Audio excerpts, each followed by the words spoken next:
Oh, ganda dito oh. Sa Napa Vineyards.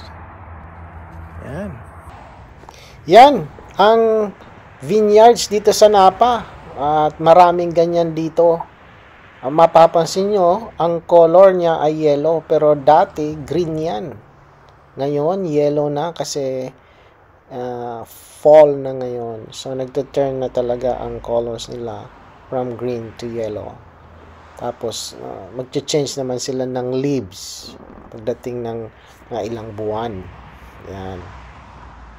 Yan, maglakad tayo mismo sa loob ng vineyards. Ayan, maganda po ang experience. Oh.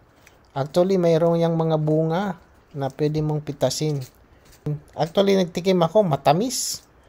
Masarap itong grapes na to na nandito. Ayan, ayan maganda.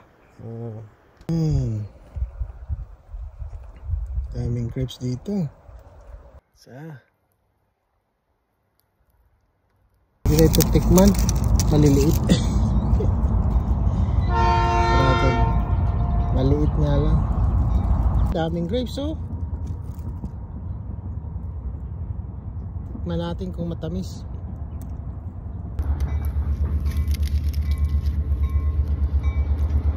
Tikman natin. Tamis.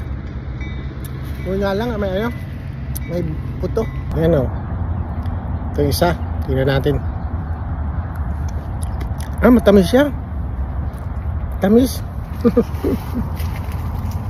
Ayun. Tapos na tayo mag free taste ng grapes. Kaya uwi na tayo. Balik na tayo. Ayan, nakikita nyo yan oh. Ang gaganda ng mga nagmimistulang tree tunnel.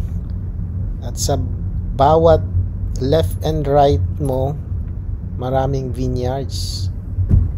Yan, dito talaga galing ang mga wine at saka mga sasarap na grapes sa Napa. Yan, uwi na tayo. Magandang adventure to. Ako lang mag-isa. Yan oh, ang ganda ng mga puno oh.